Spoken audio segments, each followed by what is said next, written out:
And finally, the Arab states must recognize that the Arab Peace Initiative was an important beginning.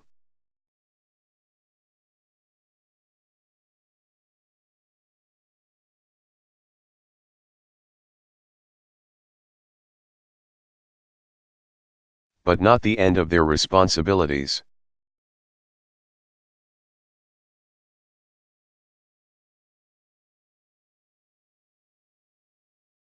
The Arab-Israeli conflict should no longer be used to distract the people of Arab nations from other problems. Instead,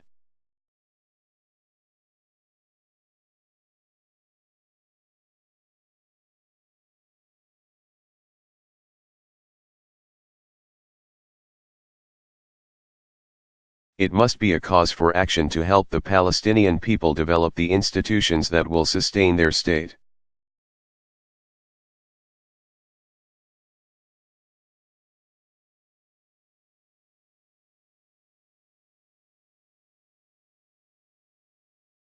To recognize Israel's legitimacy, and to choose progress over a self-defeating focus on the past.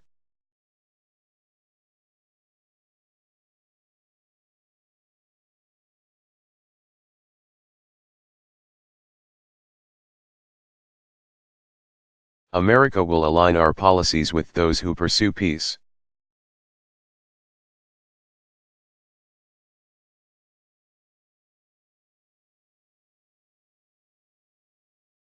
And we will say in public what we say in private to Israelis and Palestinians and Arabs.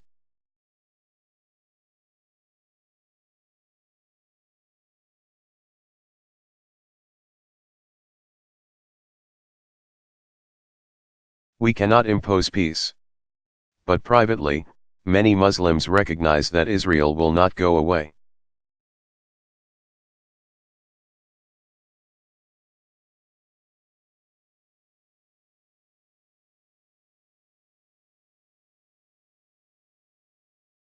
Likewise, many Israelis recognize the need for a Palestinian state.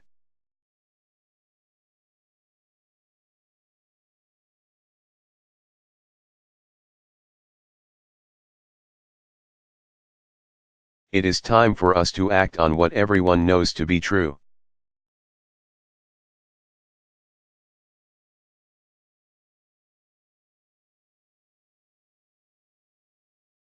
Too many tears have been shed.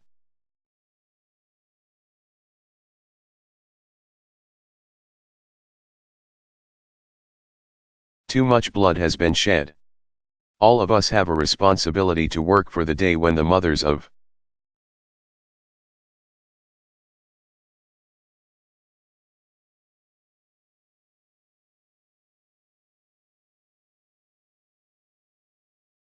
Israelis and Palestinians can see their children grow up without fear, when the Holy Land of the Three Great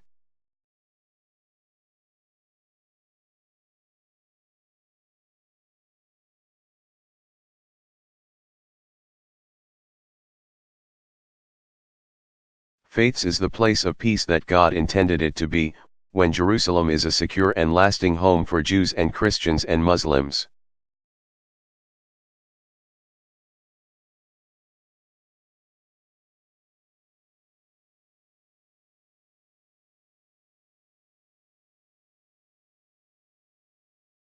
And a place for all of the children of Abraham to mingle peacefully together as in the story of Israel.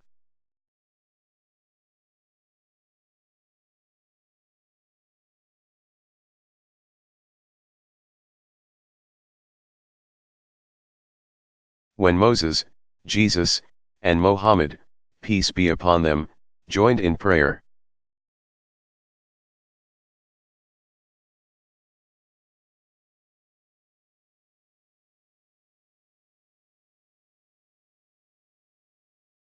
the third source of tension is our shared interest in the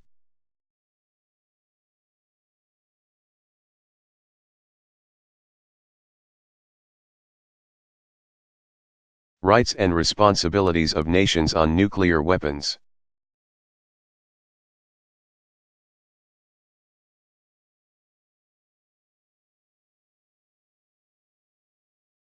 This issue has been a source of tension between the United States and the Islamic Republic of Iran.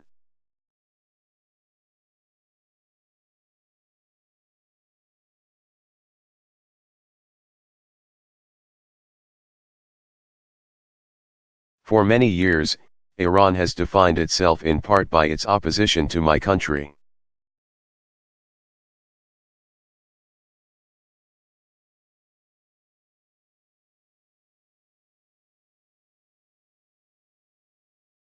And there is in fact a tumultuous history between us.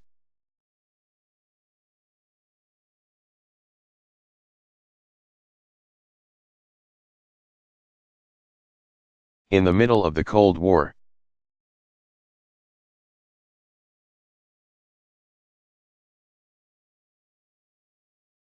the United States played a role in the overthrow of a democratically elected Iranian government.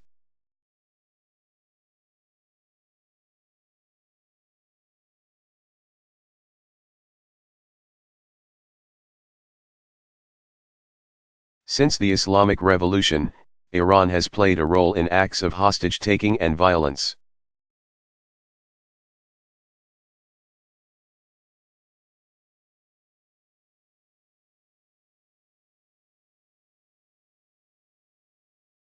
Against U.S. troops and civilians.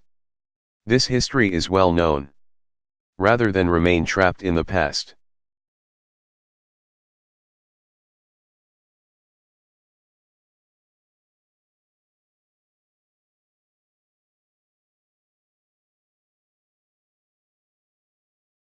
I've made it clear to Iran's leaders and people that my country is prepared to move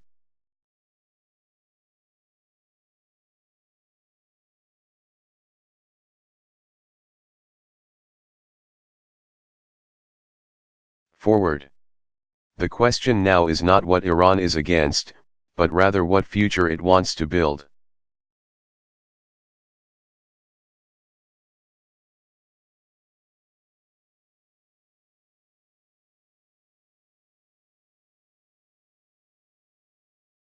I recognize it will be hard to overcome decades of mistrust.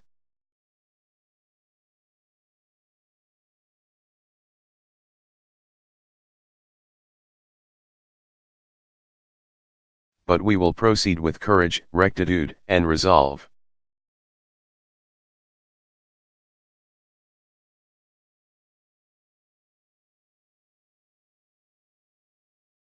There will be many issues to discuss between our two countries.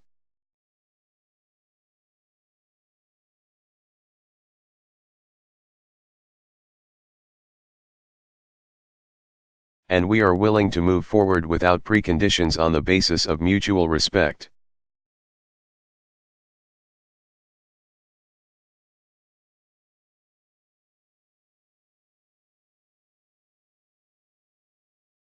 But it is clear to all concerned that when it comes to nuclear weapons, we have reached a decisive point.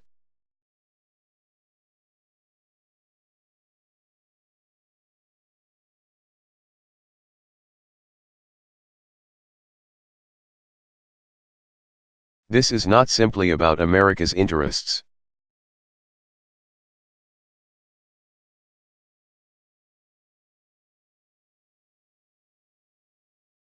It's about preventing a nuclear arms race in the Middle East that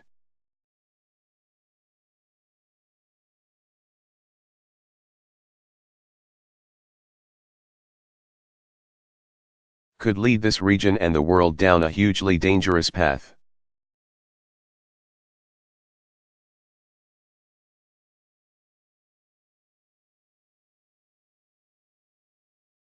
I understand those who protest that some countries have weapons that others do not.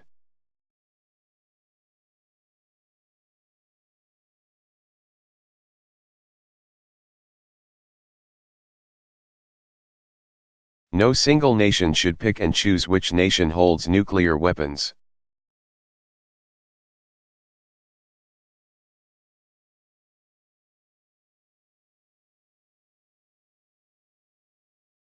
And that's why I strongly reaffirmed America's commitment.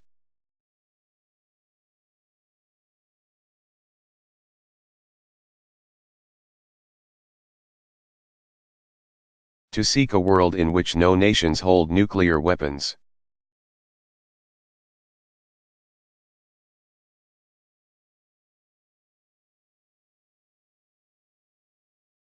And any nation including Iran should have the right to access peaceful nuclear.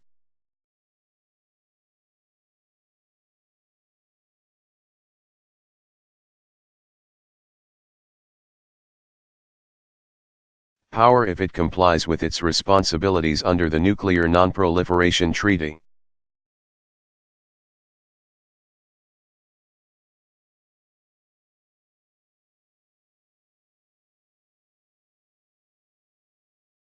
That commitment is at the core of the treaty, and it must be kept for all who fully abide by it.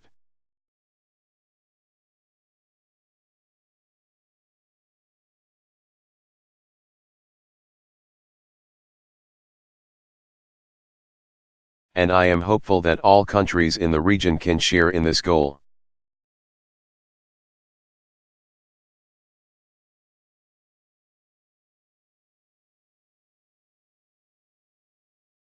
The fourth issue that I will address is democracy.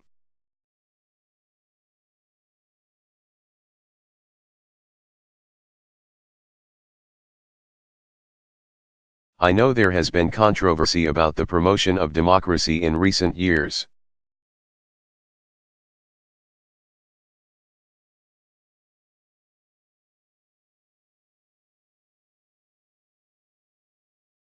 And much of this controversy is connected to the war in Iraq.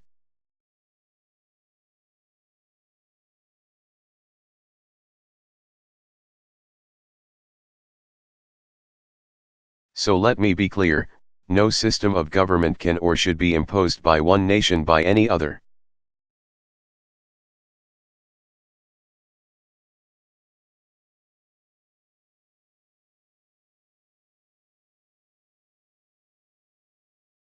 That does not lessen my commitment, however, to governments that reflect the will of the people.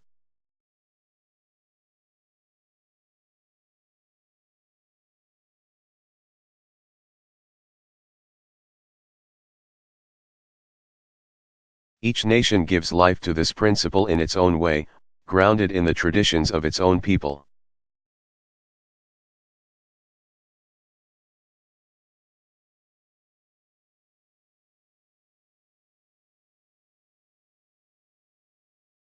America does not presume to know what is best for everyone.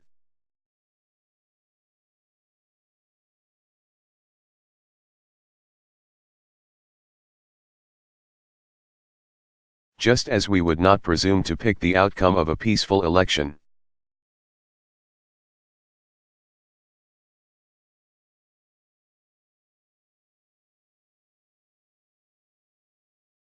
But I do have an unyielding belief that all people yearn for certain things.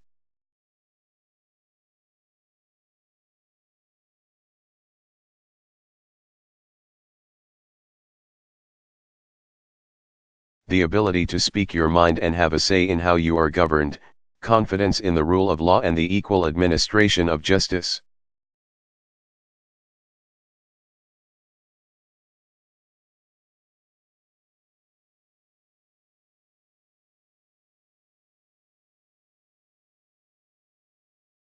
Government that is transparent and doesn't steal from the people, the freedom to live as you choose.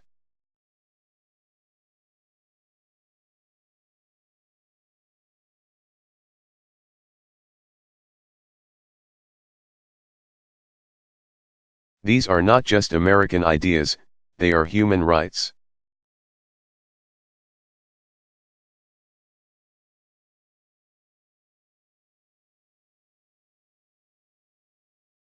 And that is why we will support them everywhere.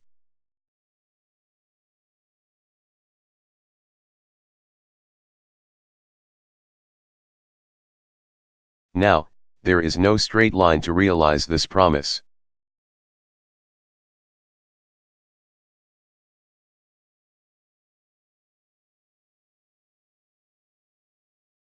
But this much is clear, governments that protect these rights are ultimately more stable, successful, and secure.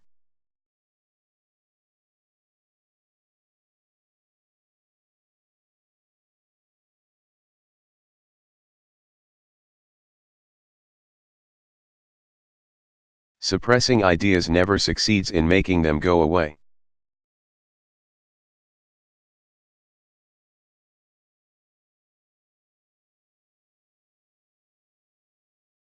America respects the right of all peaceful and law-abiding voices to be heard around the world.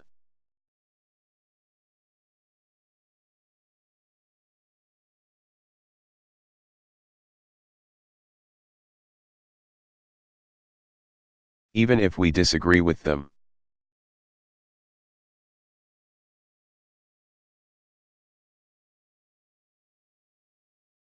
And we will welcome all elected, peaceful governments provided they govern with respect for all their people.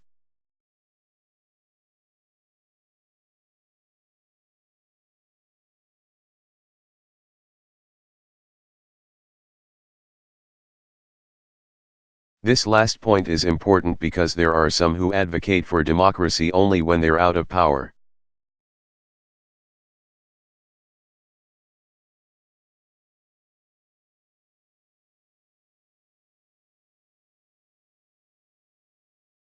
Once in power, they are ruthless in suppressing the rights of others.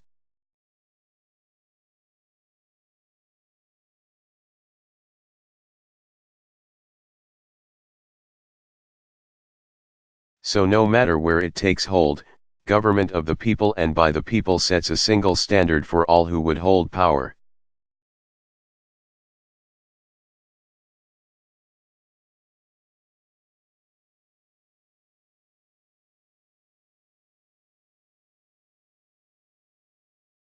You must maintain your power through consent, not coercion.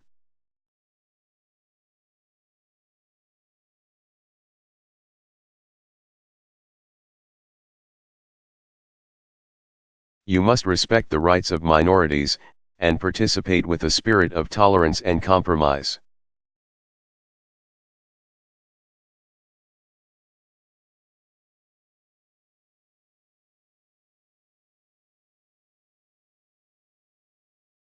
You must place the interests of your people and the legitimate workings of the political process above your party.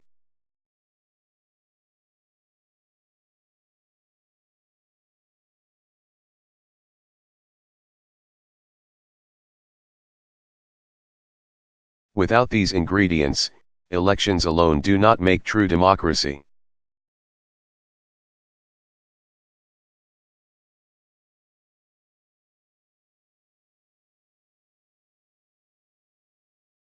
Thank you.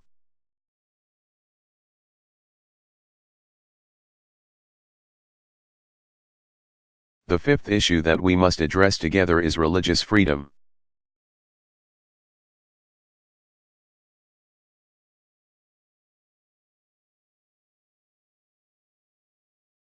Islam has a proud tradition of tolerance.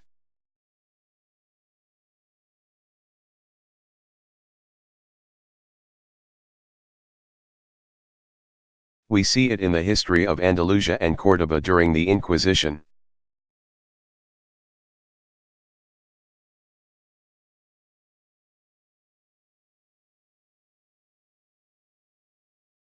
I saw it firsthand as a child in Indonesia.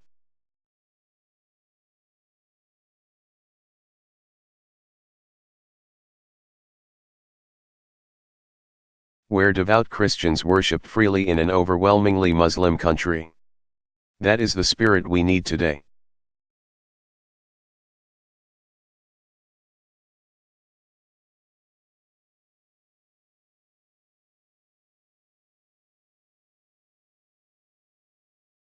People in every country should be free to choose and live their faith.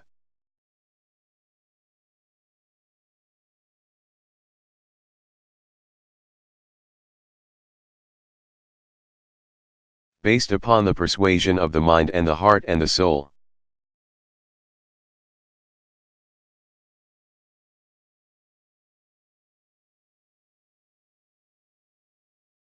This tolerance is essential for religion to thrive, but it's being challenged in many different ways.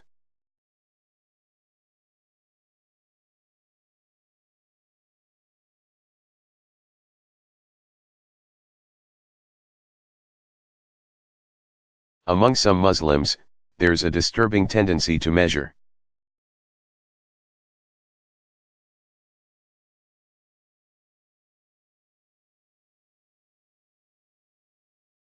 one's own faith by the rejection of somebody else's faith.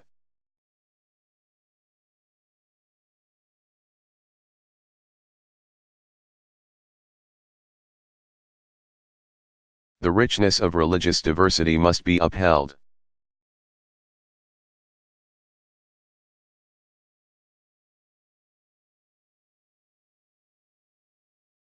Whether it is for Maronites in Lebanon or the Copts in Egypt.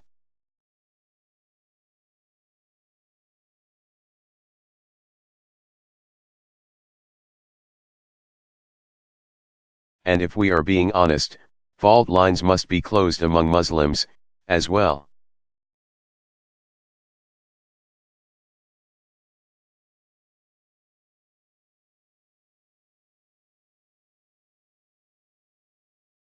As the divisions between Sunni and Shia have led to tragic violence, particularly in Iraq.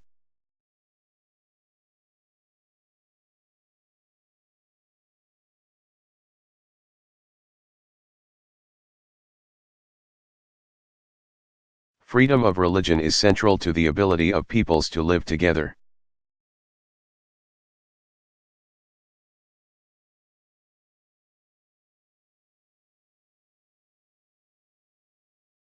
We must always examine the ways in which we protect it.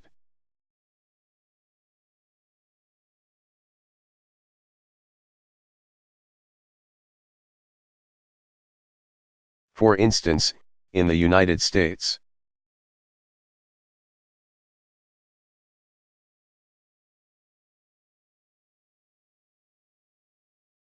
rules on charitable giving have made it harder for Muslims to fulfill their religious obligation.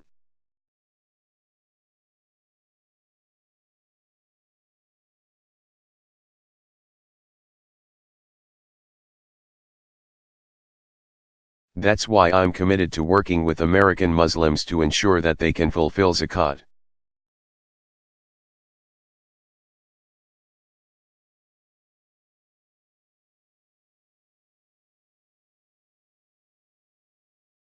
Likewise, it is important for Western countries to avoid impeding Muslim citizens from practicing.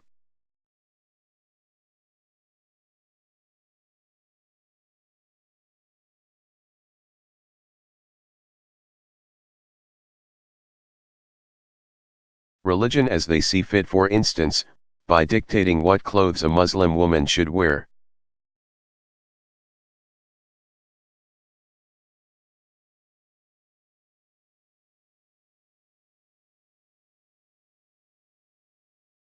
We can't disguise hostility towards any religion behind the pretense of liberalism.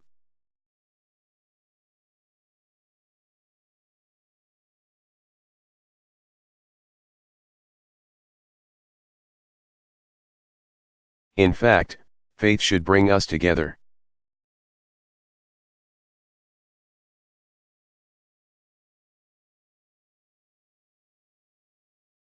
And that's why we're forging service projects in America to bring together Christians, Muslims, and Jews.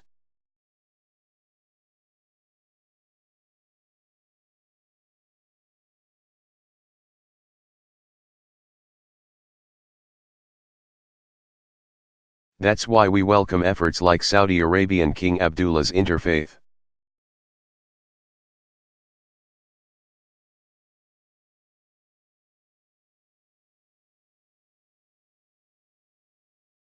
Dialogue and Turkey's leadership in the Alliance of Civilizations.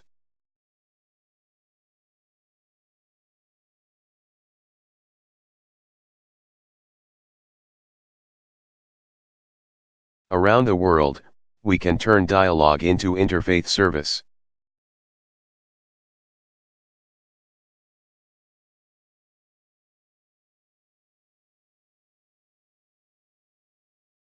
So bridges between peoples lead to action, whether it is combating malaria in Africa, or providing relief after a natural disaster.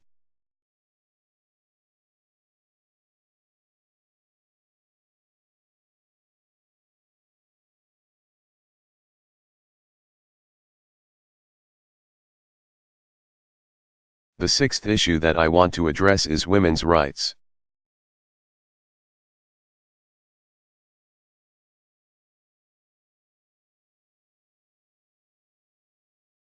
I know, and you can tell from this audience, that there is a healthy debate about this issue.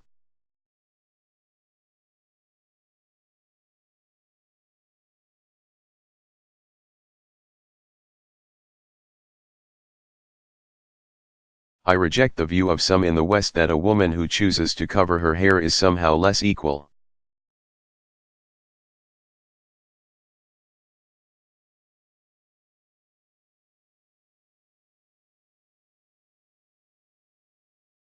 But I do believe that a woman who is denied an education is denied equality.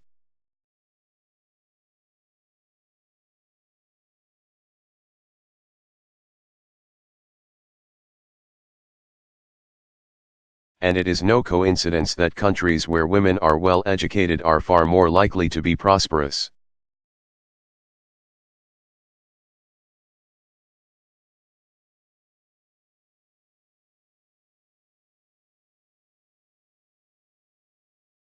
Now, let me be clear, issues of women's equality are by no means simply an issue for Islam.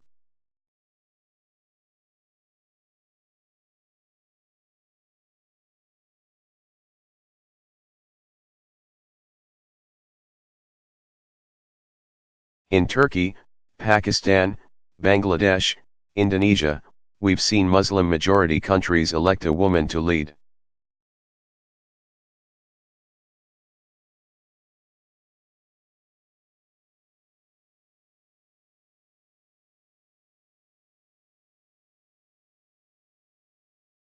Meanwhile, the struggle for women's equality continues in many aspects of American life.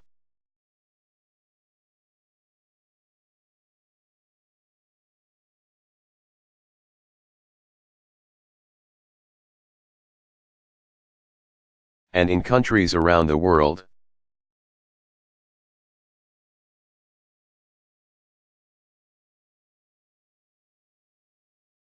I am convinced that our daughters can contribute just as much to society as our sons.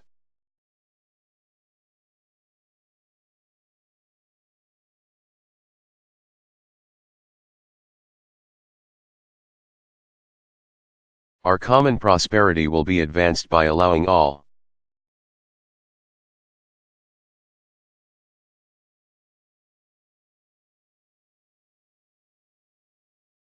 Humanity, men and women, to reach their full potential.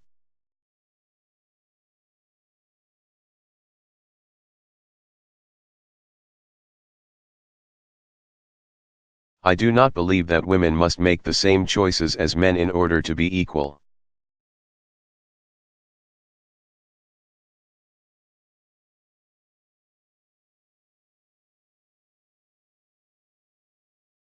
And I respect those women who choose to live their lives in traditional roles. But it should be their choice. And that is why.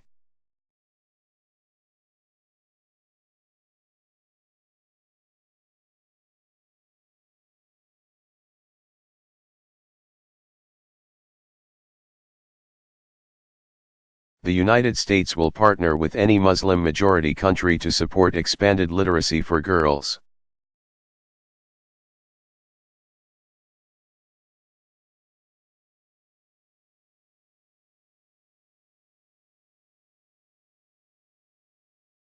And to help young women pursue employment through microfinancing that helps people live their dreams.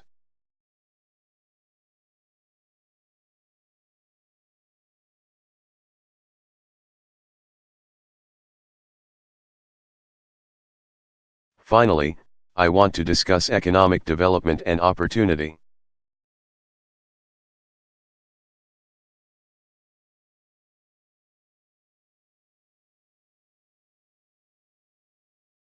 I know that for many, the face of globalization is contradictory.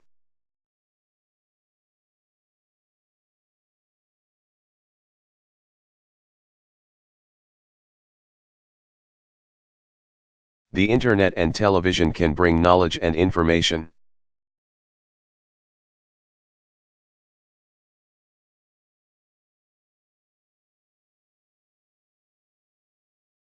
but also offensive sexuality and mindless violence into the home.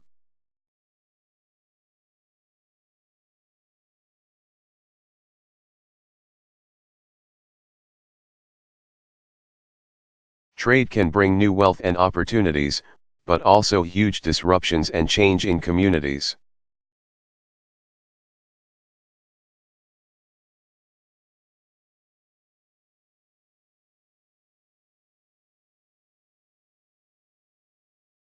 In all nations including America, this change can bring fear.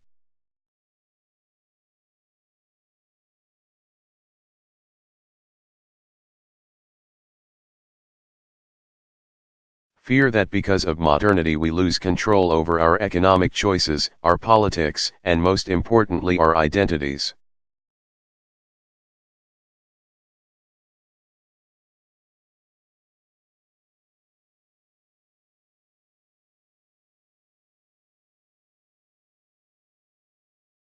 Those things we most cherish about our communities, our families, our traditions, and our faith.